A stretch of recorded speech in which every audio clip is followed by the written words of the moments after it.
Breakaway session, the topic of which is going to be family strengthening, sponsorship and gatekeeping in South Asia. To begin with, let me give you an introduction to our moderator for the session, which is Ms. Nicole Menezes. She is a development professional with 19 years of work experience in child rights and child protection. As part of the founding team of Childline India Foundation, she has rich work experience that included being responsible for organization management, development of organizational strategy, planning, research, documentation, capacity, and designing child protection interventions, as well as advocacy. She was part of the team which achieved the incorporation of Childline 1098 emergency helplines for children into the child protection system of the Government of India. In 2013, she co-founded Leherdiscussed, a child rights organization whose focus is on building and strengthening child protection systems, which has given a thrust on prevention at the primary level through collaboration with communities and governments and for every child. So she's going to be our moderator for this session. Now I would like to invite her to take over. Good afternoon, everyone. It's been a heavy morning, and let's try to keep this as interactive and easy as possible. I just want to say like a few key words that I picked up through the morning before I get into the panel. I think whenever we hear there's problems, the conversations always go back to what we need to work in communities and we need to strengthen families. And yet on the other side, it is probably one area where we don't see too much investment. So this is an opportunity for us to come together as countries and as a region to really speak up for family strengthening and community-based interventions that hold families together. We should also use this opportunity to look across urban, rural, especially urban. Situation of children in urban cities is almost like a silent emergency, and we've not been able to break those. So let's also focus a little bit on that. Like someone said this morning something really beautiful: we need political will, and we need to engage families, communities, and children as partners. Let's also keep that in mind as we continue our conversation today. We've got a lovely panel with us today. We have Ms. Shushma, Shushma Pokhran, who's the director of SOS Children's Village, Nepal. She actually has a tough job on her hands with us because she is going to absorb and relay the conversation of this breakaway group at the plenary tomorrow. So we're not going to hear her too much today, but we've tried to get her to speak a little bit. But she will actually take the conversation tomorrow. Take the conversation into the larger group tomorrow. We have Ms. Bharati Ghate, who's the executive director of Shishuadhar, India. We have Dr. Alexandra, assistant clinical professor in psychiatry, Harvard Medical School, USA. And we have Dr. Pamela, Pieris, national consultant, policy on alternative care of children, joining us from Sri Lanka. What we're proposing, we actually had a conversation to prepare for today a few days ago. So what we're saying is each speaker will speak for about 15 minutes and followed by maybe we have 15 minutes left. So we take 15 minutes of just open questions and answers. And then to sort of take discussions forward, we've got a template which talks about challenges, opportunities, good practices. So maybe we can have an open discussion and probably work as a group to populate that template so we have a more structured input that goes into the plenary tomorrow morning. Does that sound alright? Yeah. We're going to start with Dr. Pamela. Hi, it's just wonderful to meet you all and also to have had the pleasure of meeting the panelists about a week ago, I think. And it's lovely to see them in person and to to feel the good energies around. So my topic is prevention of unnecessary family separation is prevention of institutionalizing the child. I thought I'll first give you a brief definition. According to the Constitution of Sri Lanka, the family is defined in the following way under Section 27(1). Before talking about the family, it says the directive principles of state policy herein contained shall guide Parliament, the President, and the Cabinet of Ministers in the enactment of laws and the governance of Sri Lanka for the establishment of a just and free society. So the underlying key words are the just and free society. So let's see what happens with the definition of family. Under Section 27, subsection 12, it says, the state shall recognize and protect the family as the basic unit of society.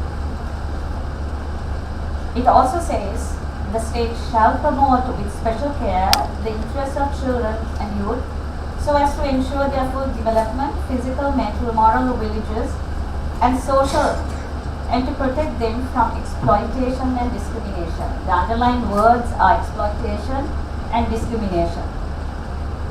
Sri Lanka also has a family policy which is, as I speak, we understand that it is approved by the cabinet, and but anyway we are not yet informed. I mean, people in the sector. So we'll just say that it's a work in progress. Whatever said and done, there are informal family arrangements, and it's so common to, especially developing countries or developed countries or whatever you call, but where we have a lot of economic and poverty issues, and adults coming into cohabitation with individual and family. Usually it's a father figure or a mother figure. Then also we have another arrangement where a girl underage for legal marriage living with the partner's family. It could be a consequence due to underage pregnancy, or the couple have run away. In Sri Lanka, the legal age for marriage is 18. And the known practice is if the girl child is under 18, under 16, 17, the judges allow the girl to live with the boy's family. Now it doesn't happen all the time that it is a boy who is the father of the child. So we have to keep that in mind. So they all constitute a family for a certain duration. Now, what is the duration of marital arrangement? It varies. And separation could be due to issues concerning the partner coming into cohabitation and due to abandonment. They just come and go. No specific reason. It could be a migrant due to the work arrangements, migrant workers. It could be the woman who goes to the Middle East countries, and they might live with a partner. Then also the arrangement, and of course in this situation, the woman gets back to Sri Lanka, and that is it. There's also domestic violence, and there could be separation due to domestic violence and child sexual abuse. This happens with the person who comes into the family unit.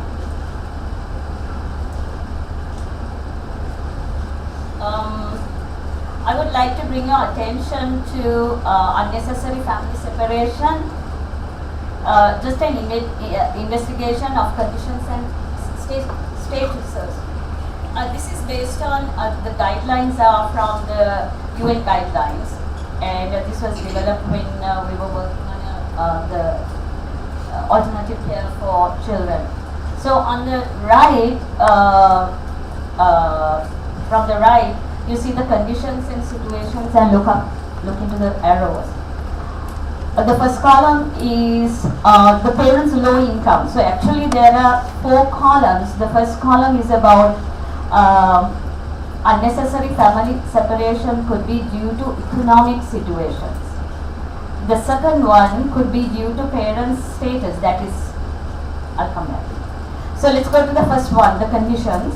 Parents low income, migration to other areas, living child, adolescent without supervision, residing in isolated areas, and the children having to walk long distances to school through lonely areas, and involved in heavy domestic chore.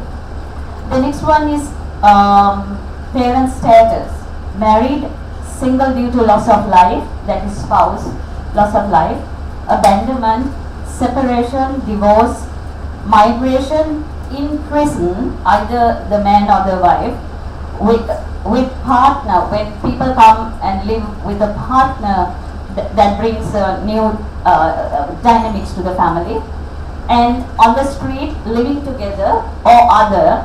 And I would add to this, I couldn't add, there's a refugee population in Sri Lanka right now. Sorry, there's an echo, I'm sorry. Does it bother you? Okay.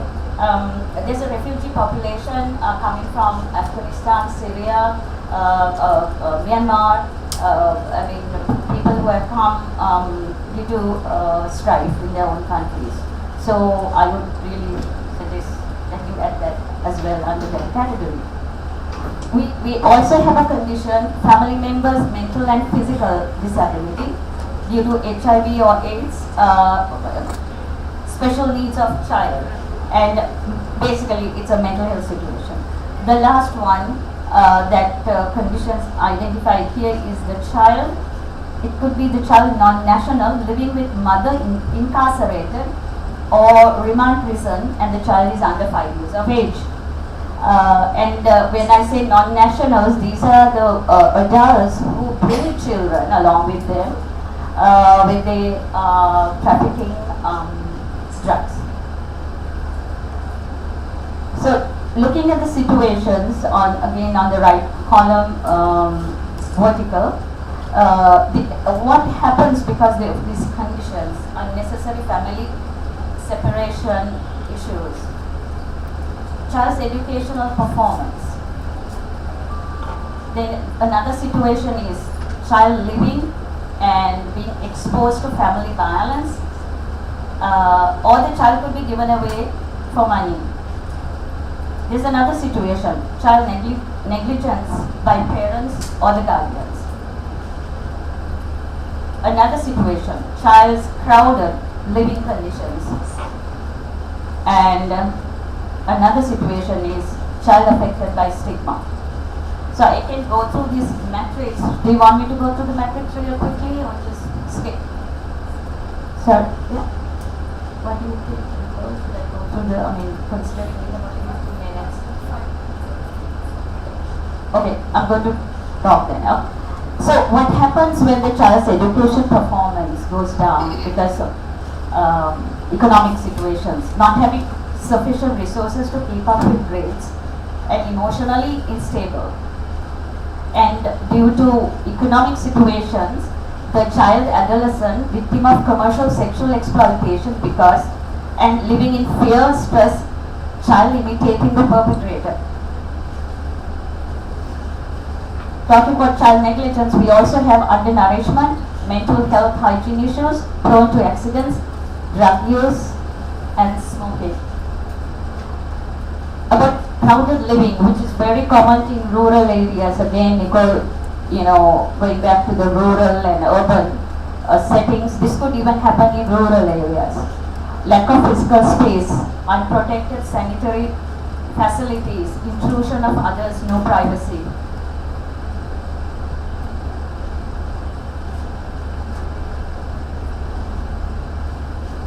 Can I speak without the mic?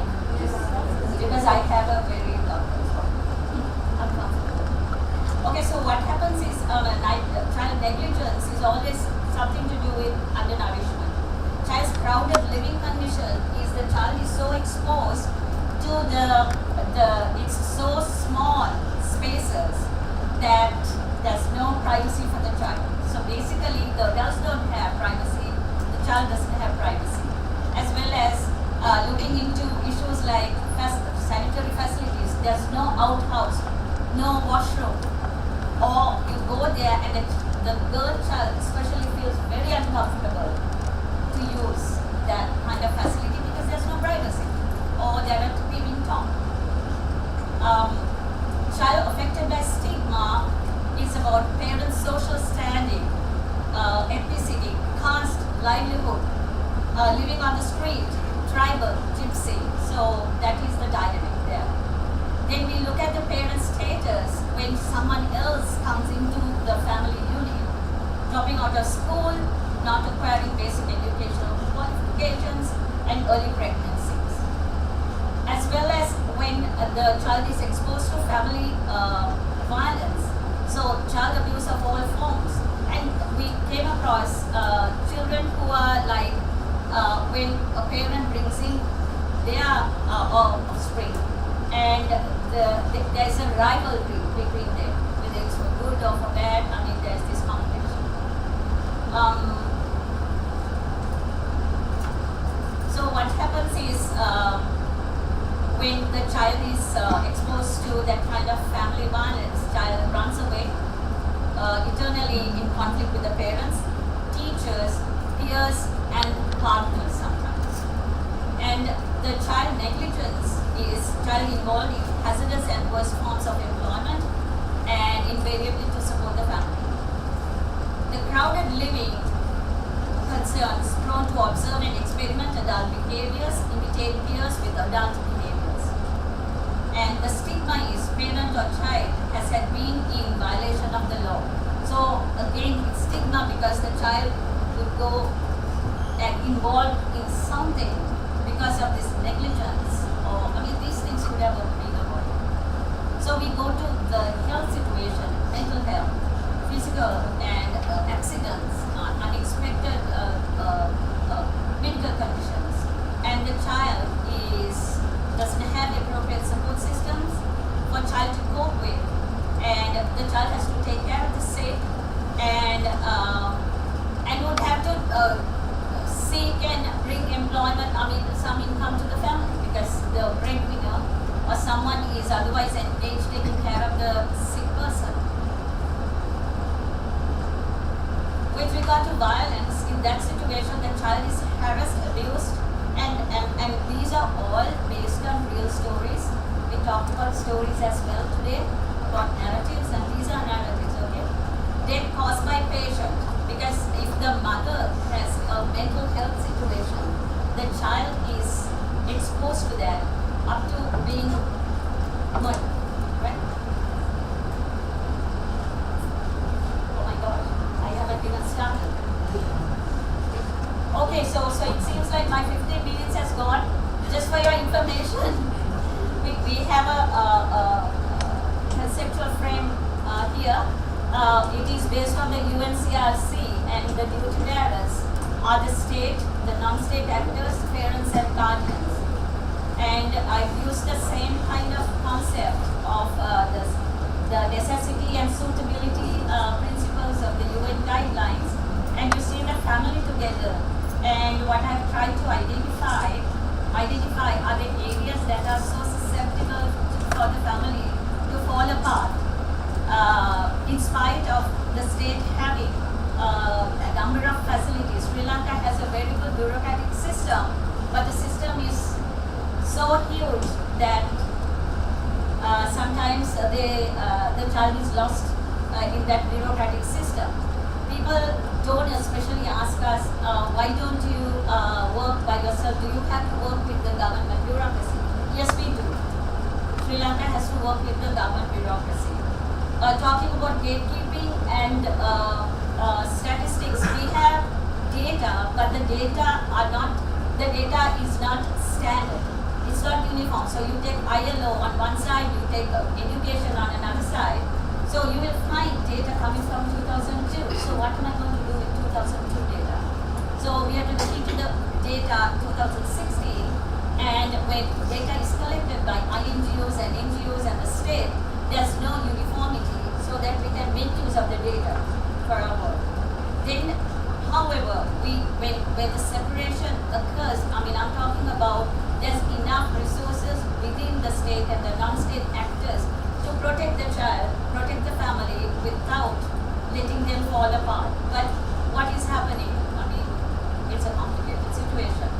Research and documentation is available on these issues, but they are not in one place. We don't have a common repository to say, hey, this is what is happening in family separation.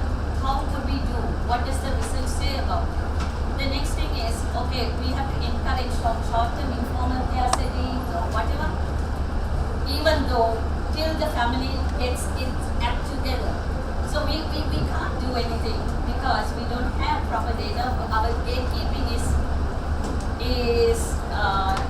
not a standard gatekeeping. We don't have gatekeeping tools. I'm running now because my 2 minutes are gone. So give me a minute. Those currently in care settings as well, because we don't want to repeat this cycle.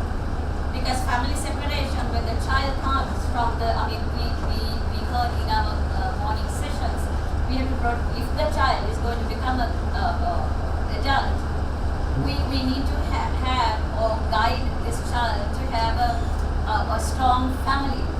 So we have to make sure that the caregivers do have a sense about family and that they don't fall into the same cycle. And then of course we have foster care, adoptions, etc., etc. I think if you guys have more questions, I mean, I'll be happy to share the research and everything, but keep the metrics and the conceptual framework in mind.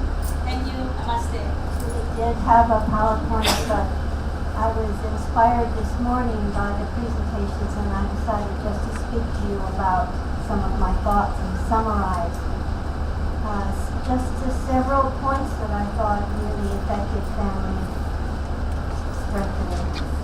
I want to tell you just a little bit about myself. I'm different in this group in that I'm primarily a clinician and a teacher. I have very little experience with these wonderful institutions that you've been hearing about and that you're familiar with, although last year I did found a small NGO called Supporting Child Caregivers.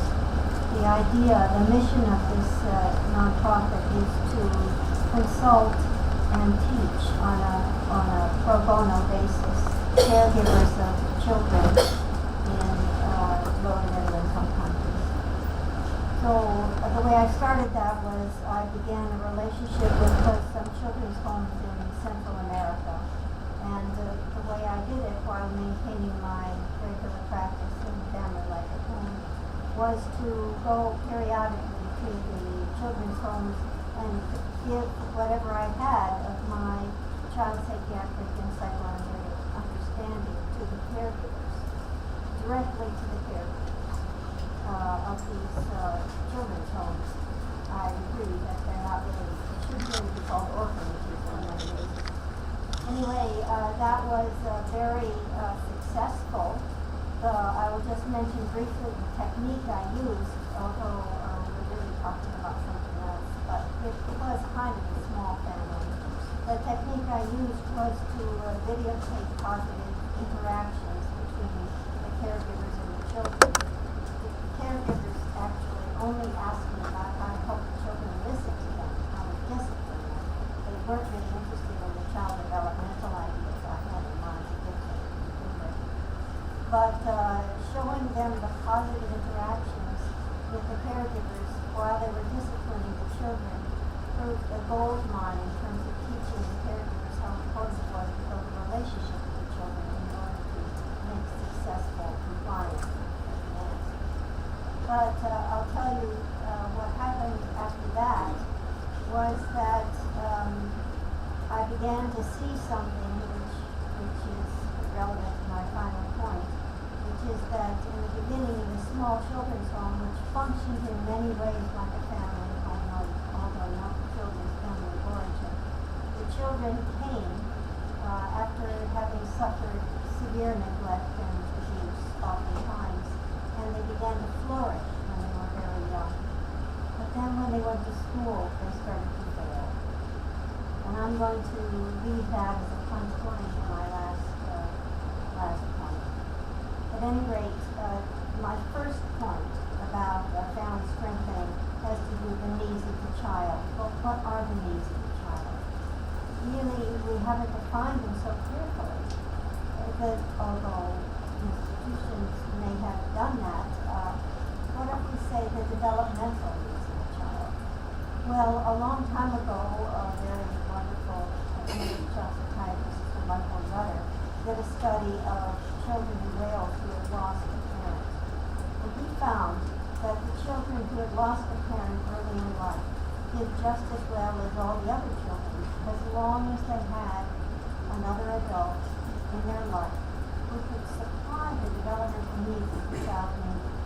I think that's particularly important from the point of view of family strengthening, because when we say family strengthening, there's a kind of implication that the family should do everything for a child, but that's not really the case. And certainly in collectivist societies, there are many people, not only kinship, but other people in the village who share the care of the child and meet the child's developmental needs. So also studies of resiliency show that one of the most important factors in a child's success is a long-term relationship with someone who recognizes the value of that particular child. It doesn't have to be a family member.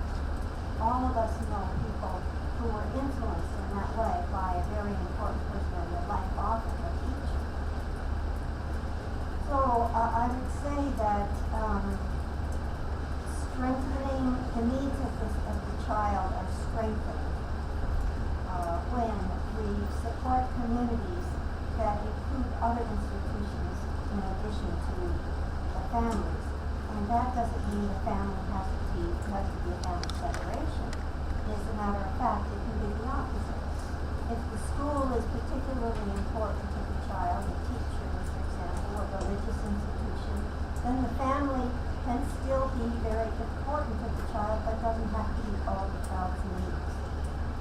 I will also say that particularly in this culture, although there are many cultures subsumed in this context, education is a very powerful value. And so schools are a natural place to include opportunities for family strengthening.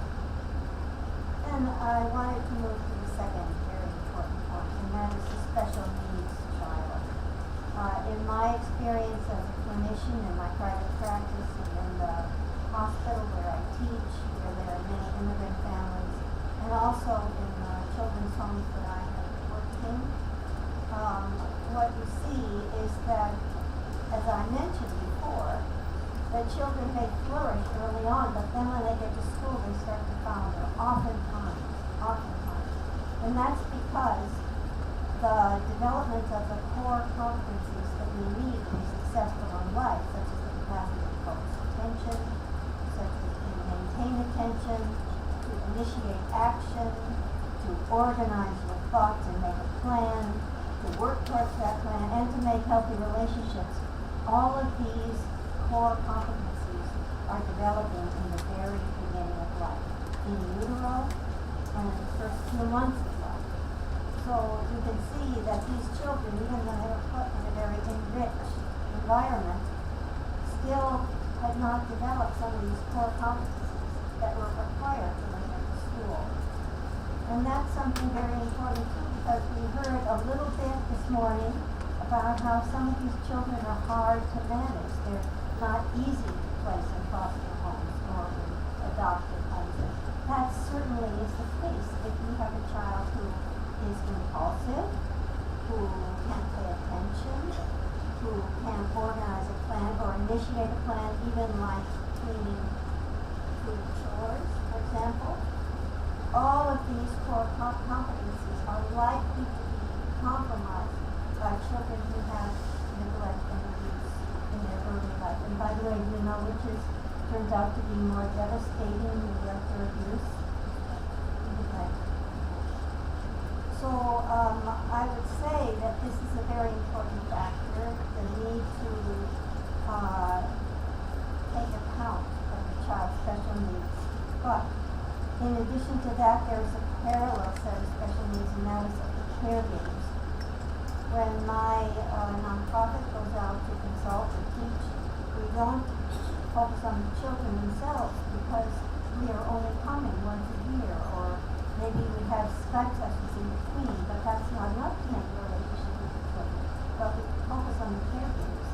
Those caregivers often come from the same kind of background the children come from. And so their capacity for tolerance, for managing their impulses, for organizing and initiating a plan, for all those wonderful things that we wish the children had, are going to be compromised too. Many of them come from intergenerational transmission of trauma and many other kinds of problems. So the caregivers have special needs, and investing in the needs of the caregivers is an enormous part of any healing initiative, intervention, whether it is family, caregivers of the family, such as the health workers that work with the family, or whether it is health workers, caregivers who work in children's homes or foster homes.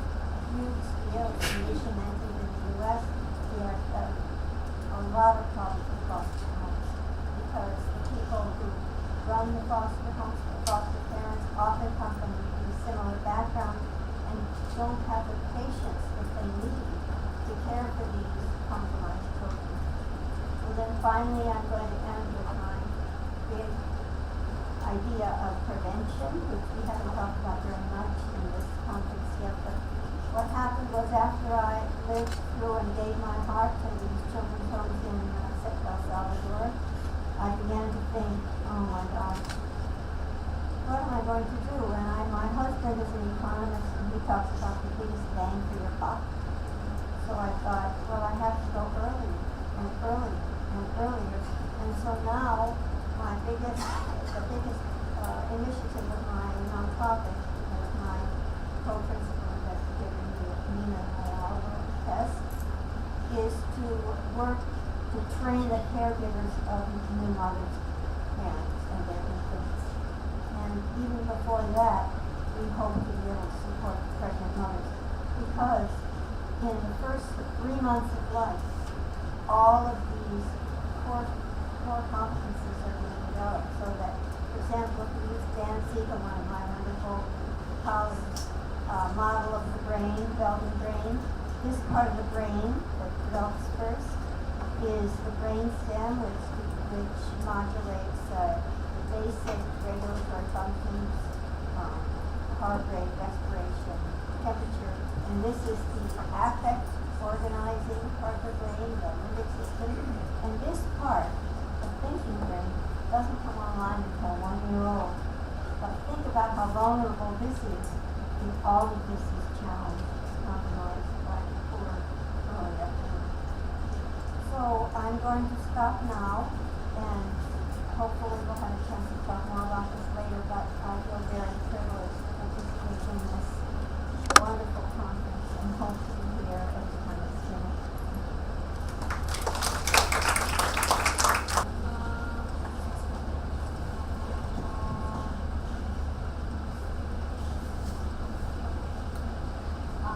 I'm going to speak about strengthening families in crisis. At Shishuadhar, we have been doing this work for last 15 years or so, and I'm very happy and I feel honored that I'm given this opportunity to share our work with such a distinguished group of people. And I wish to thank the organizers for this opportunity as well. Okay. As I have said, our focus is going to be on strengthening families in crisis. So first I would like to say what do we mean or what do we understand by a family in crisis. So we feel that a low income family where a parent or parents are unable to care for the child, or because of situations such as these which Dr. Pamela has also explained in very much details. So because of such situations, parents are unable to care for the child, and that is a family in crisis. Now children from such families are likely to suffer neglect. They may be dropping out of school, they may be institutionalized, or they may be abandoned in extreme situations. So this family needs timely intervention. We need to support and strengthen these families so that the families themselves can care for the child, and not only care for the child, but also give nourishing environment for the best potential that should come out of the child. So the objectives of this family strengthening program, as I have mentioned here, I would just like to emphasize again that it is not only care in the family, it is quality care, it is nurturing care, and that is what we are aiming at. I am sure many of you are working with families as of now, and I am not going to go in lot of details about what are the salient features of this family strengthening program, but I would just like to focus on 2 points here. One is the program considers family as a unit, which means that all the members in the family need to be provided appropriate services as per their need. And secondly, this program or this approach entails participation of the family members in the problem solving process. Here I would just like to make a small kind of comparison with institutional care of this program. When we admit the child in the institution, we focus all our attention, funding, energy and everything on the child. The family is somewhere there. There are other children in the family, but we are really not very much doing something for them. It is only the child who is in the institution, and the family remains in the pathetic situation as it was in the past. So here we are saying that the family as a unit, and our focus should be on the family. That is number one. And secondly, we expect the family to participate actively in the problem solving process.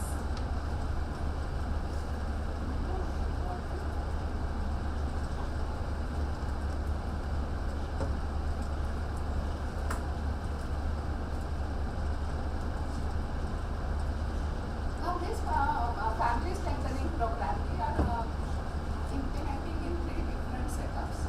One setup is where we get referrals from various organizations of the families who are in crisis. Second setup is where the CWC, that is the Child Welfare Committee, is admitting the child or is receiving the applications from the families for admission of the child to the institution. And third is where a vast population is affected by a crisis such as earthquake or any other types of disaster. So this family strengthening program, we could sort of implement in these 3 different setups. And I will try to just sort of narrate what are the special services that we could offer. Now these are the organizations generally taking all these families who are in crisis. There are many more, actually the list is of around 22 organizations, but I have just made a small list here. Now before we discuss how we try to strengthen the families, I would like to share with you what is the profile of these families. Now about family composition, most of the families, I would say about 85% of the families are widows.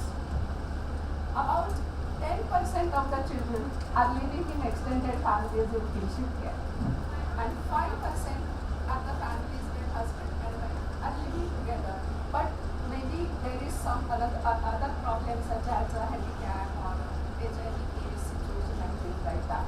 So these are the families about family composition I would like to say. About education, I would say most of the women, because as I said 85% are widows, so our work is mostly concentrated on women. So most of them are illiterate. Very few have passed 10th standard and nobody has gone beyond that. So that is the level of education of these families. Most of them, if you consider Pune, which is a metropolitan city, most of them are working as housemaids, lab keepers, and they are working in construction activity as a laborer. So that is how they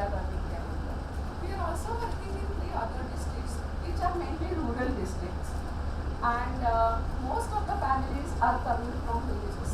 Now the families which are coming from villages are almost all are farm laborers, and their income is very low. They don't get work all around the year. The farm laborers, these women who are farm laborers, their income is about 3,000 rupees a month, because daily wages are 100 rupees a day. And others who are working in cities, their income is little more, about 3,000 to 6,000 rupees a month. Most of them don't own the houses. They are living in rented houses. In the villages, they are living in big houses. And health-wise, if you consider, many of these women are HIV positive themselves. Just to give you an example, in Shishuadhar district, we are working with 100 women, and 40% of them are affected by HIV. The services that we provide are case-load services simply because they have to tie up the crisis that they are in, and also they have to cope with the difficult situations that they are passing through. Financial assistance for care of the child or education of the child are very essential here. You will agree that the incomes of the families are very low, and so they need financial assistance for childcare or education of the child. Creating access to social protection schemes, I will not go in detail because I want to finish in 15 minutes. I would concentrate on empowerment of parents or caregivers as individual parents and breadwinners. In the beginning only I have said that we are not only aiming at care of the child in the family. We are aiming at nurturing care of the child in the family. Now for the care to be nurturing, the parents have to be stable, they have to be positive, and they have to be comfortable with themselves. Just to say a few things about their background. Most of these women have gone through very negative experiences in their life, and they have faced lot of rejection from their own family members as well as from the society. Just one example, if her husband dies of AIDS, the mother-in-law would say that her son died because of this woman. So she is responsible for things she has not done. Also their childhood, they have been very they have had very deprived childhoods themselves when they were children. So all these life experiences which are so negative make them also very negative, and they carry lot of baggage with them. So we have to work with them as individuals so that they are able to overcome this negativity in their life, and that is why what we are saying that empowerment as an individual consists of all these things. That they feel, they have a feeling of self-worth, they are confident, they are hopeful, they are assertive about things they feel are right, and they are able to overcome the distress. For this to happen, we are working very closely with them, not only in casework situation, but also we are organizing several group programs for them. We are giving them various inputs through groups. Like in Solapur and Osmanabad, we organized in consecutive 2 years art of living sessions for them. For 3 days they live together, 30-40 women, and they have undergone this training of art of living.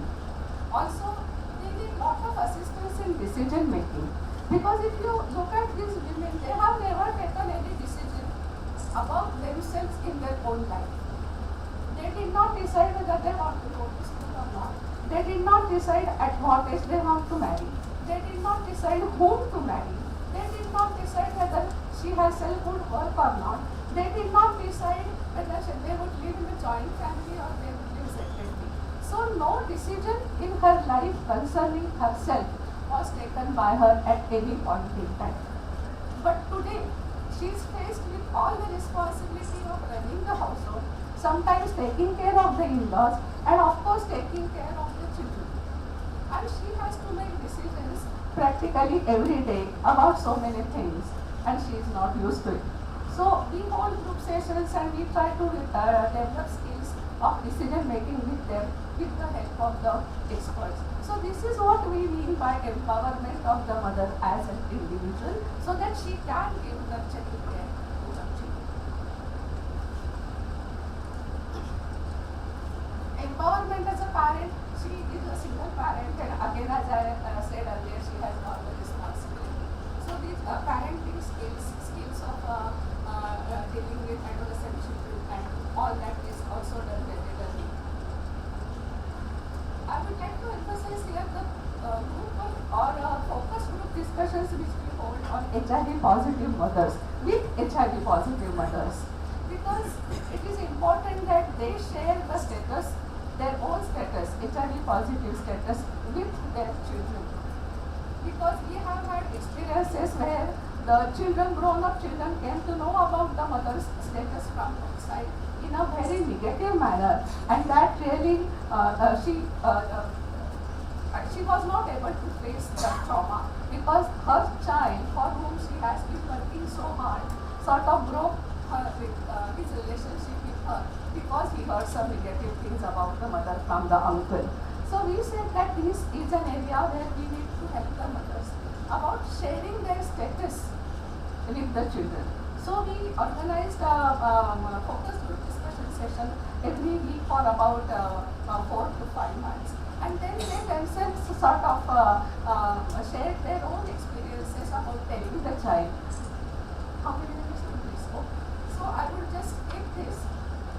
Working through groups has lot of benefits because these women derive strength from each other. They understand other person's problems, and sometimes they feel that, oh, my problems are not as great as I thought because other women have greater difficulties in their life. This really makes them accept the situation which they are in. We are also working with children because only working with parents is not enough. We feel we have a very positive outcome because all the families are looking after all the children in the families. There is no incidence of children running away from home, and extremely low incidence of child marriage. For example, in Pune district, in last 5 years, not a single incidence of child marriage. There are some child marriages in rural areas, but low percentage. We also implemented this program in collaboration with CWC, that is Child Welfare Committee, where at the time of admission, the CWC referred these families to us to explore the possibility of family care of these children. And then we did the assessment. If it was in the interest of the child to stay in the family, we would speak to the parents, we would tell them what kind of assistance would be available to them. And if we thought that it is in the interest, we would refer it back to CWC saying that this family can take care of the child with the support of the organization. I think Dr. Pamela has spoken about reasons for admitting, so I will not say anything about that. We also use this family strengthening program for rehabilitation of children, orphan children and single parent children in Lanka and Shishuadhar district, because there was an earthquake in 1993 and lots of children became orphan and lost either of the parents. So we work with this family strengthening approach, we work with these families, and majority of the children were looked after by the extended families when they were orphans or by the single mothers who came across their fathers. Learning, I would say, it is a very long process, family strengthening.